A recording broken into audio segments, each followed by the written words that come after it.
사랑으로 모든 걸 준 부모님. 하지만 돌아온 건 상처뿐입니다. 오늘은 부모님의 희생과 자녀의 배신이라는 가슴 아픈 이야기를 나눠보려 합니다. 노후를 위해 준비했던 전원주택과 평화로운 삶이 한순간에 흔들린 사연. 그리고 부모로서 어떤 선택을 해야 하는지 깊이 고민하게 하는 이야기입니다. 여러분도 비슷한 경험이 있으신가요? 함께 들어보시죠. 구독과 좋아요는 저희에게 큰 힘이 됩니다. 그럼 시작하겠습니다. 여보, 이게 정말 우리 집이 맞아? 남편이 텃밭 한쪽에 삽을 꽂으며 환히 웃었습니다. 그럼 우리 집이지. 이젠 여유롭게 살자고. 그동안의 치열한 삶을 뒤로하고 서울의 전원주택에서 새롭게 시작된 우리의 삶은 마치 꿈 같았습니다. 남편은 텃밭을 가꾸고 저는 정원을 돌보며 매일을 보냈습니다. 사소한 일조차 특별하게 느껴졌고 우리가 만들어갈 평화로운 노후에 대한 기대감으로 가슴이 벅찼습니다. 하지만 이런 평화가 영원히 지속되지는 않았습니다. 엄마, 아빠, 저 이번에 사업을 시작하려고 해요. 기회를 주세요. 아들의 간절한 부탁에 남편과 저는 밤새 고민했습니다. 자식의 꿈을 지원하지 않으면 평생 후회로 남을 것 같았습니다. 여보, 우리가 힘들게 모은 돈이지만 자식을 위해 쓰는 게 맞지 않을까? 결국 서울의 집을 팔아 아들에게 5억 원을 지원했습니다. 남은 돈으로 지방의 전원주택을 구입해 새롭게 시작하자는 결론을 내렸습니다. 모든 것을 쏟아부은 만큼 아들이 성공해서 자립하는 모습을 보는 것이 우리의 유일한 바람이었습니다. 하지만 시간이 흐르며 아들과의 거리는 점점 멀어졌습니다. 어머님, 사업이 너무 힘들어요. 어떻게 좀 도와주실 수 없을까요? 며느리가 자주 찾아와 사업의 어려움을 호소했습니다. 처음에는 딱한 마음에 차를 대접하며 위로했지만 점점 더 직접적인 요구로 변해갔습니다. 전원주택을 파시면 어떨까요? 부모님은 저희 집에서 함께 사시면 좋잖아요. 저희도 숨 좀 돌릴 수 있을 것 같고요. 그 말을 듣는 순간 마음속 깊은 곳에서부터 분노가 치밀어 올랐습니다. 미안하지만 이 집은 우리가 평생을 준비해온 노후의 터전이야. 더는 지원해 줄 수 없어. 단호히 거절했지만 며느리의 표정은 차갑기만 했습니다. 며느리의 방문이 끝난 지 며칠 후 아들이 직접 찾아왔습니다. 엄마, 아빠, 어차피 나중에 상속받을 돈이잖아요. 미리 주시면 사업도 정리하고 안정적으로 살 수 있을 것 같아요. 순간 머릿속이 하얘졌습니다. 너 지금 무슨 말을 하는 거야? 우리가 평생 고생해서 모은 돈을 이렇게 생각하다니. 남편이 목소리를 높였지만 아들은 여전히 뻔뻔한 태도였습니다. 그럼 돈 지원해 주시면 다시는 귀찮게 하지 않을 거예요. 그렇게 하면 되잖아요. 남편은 더 이상 참지 못하고 이게 내가 할 소리냐? 다시는 이 집에 오지 마라. 아들이 떠난 뒤 집안은 적막이 흘렀습니다. 여보, 내가 너무 심했나? 그래도 도저히 참을 수가 없었어. 남편은 한숨을 내쉬며 담배를 물었습니다. 저 역시 억장이 무너지는 기분이었습니다.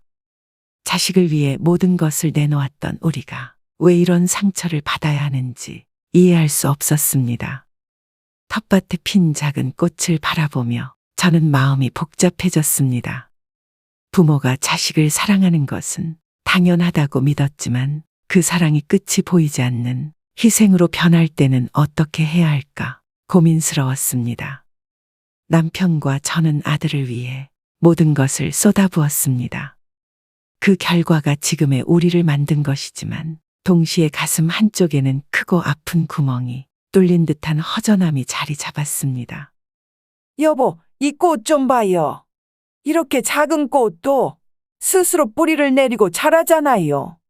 그런데 우리 아들은 왜 이렇게 의지하려고만 하는 걸까요? 남편은 아무 말 없이 고개를 끄덕였습니다.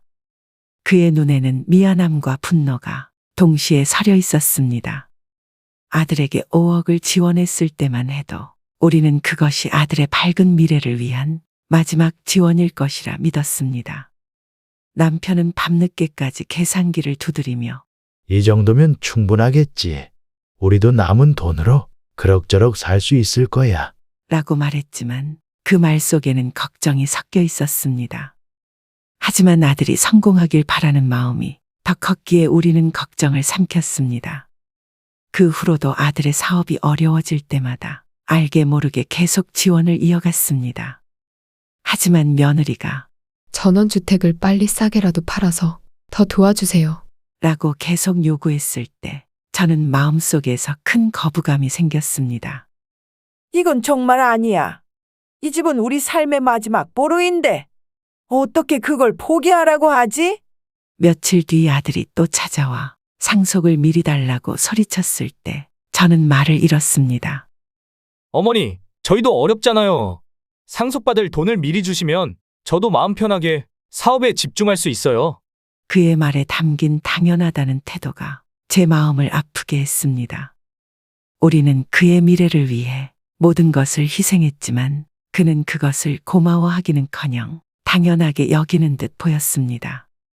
남편은 더 이상 참지 못하고 크게 소리쳤습니다. 내가 그렇게 힘들면 스스로 해결하려고 해야지. 부모를 은행으로 생각하냐? 내가 사업한다고 우리가 어떻게 살았는지 아냐? 그의 목소리는 떨리고 있었습니다. 그리고 이내 그는 아들의 뺨을 때리며 말을 이었습니다. 이제 그만해라. 우리에게 더는 기대지 마라. 그날 밤 저는 깊은 고민에 빠졌습니다. 부모로서 어디까지가 사랑이고 어디부터가 희생일까요? 사랑은 자식을 위해 모든 것을 내주는 것이 아니라 그들이 스스로 설 수 있도록 도와주는 것이 아닐까요? 하지만 그러기엔 어려서부터 아들 기죽이지 않으려고 하고 싶은 거, 사고 싶은 거 모두 들어주면서 사랑이라는 이름으로 이미 너무 많은 것을 내어준 뒤였습니다. 여보, 우리가 너무 많이 줘서 그런 걸까요? 우리가 처음부터 단호하지 못했던 게 잘못일까요? 남편은 한숨을 쉬며 대답했습니다. 모르겠어. 하지만 한 가지는 확실해.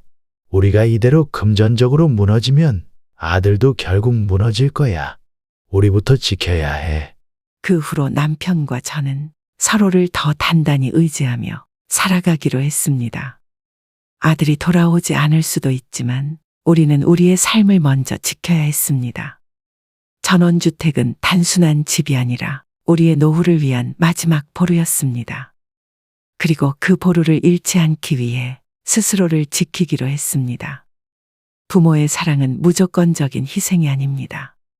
스스로를 지키는 모습에서 자식은 진정한 삶의 본보기를 배우게 됩니다. 부모가 행복하고 단단해야 자식도 결국 그 의미를 깨닫게 될 것입니다. 저는 오늘도 텃밭을 가꾸며 마음을 다잡습니다. 그리고 먼 훗날 아들이 우리의 선택을 이해하고 돌아올 날을 기다리며 작은 씨앗을 심습니다.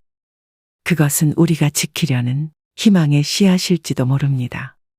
언젠가 아들이 진심으로 후회하며 돌아올 날이 있을 거야. 3년이 지난 지금도 우리는 작은 정원에서 함께 꽃을 심고 텃밭에 채소를 가꾸며 하루하루를 살아가고 있습니다. 부모로서의 책임과 사랑을 되새기며 언젠가 아들과 다시 만날 날을 기다리고 있습니다. 오늘 이야기가 여러분에게 작은 깨달음과 공감을 전할 수 있길 바랍니다. 자녀를 위한 희생도 중요하지만 우리의 삶과 행복 또한 소중하다는 것 꼭 기억해 주세요. 여러분의 경험이나 생각은 어떤가요? 댓글로 나눠주세요.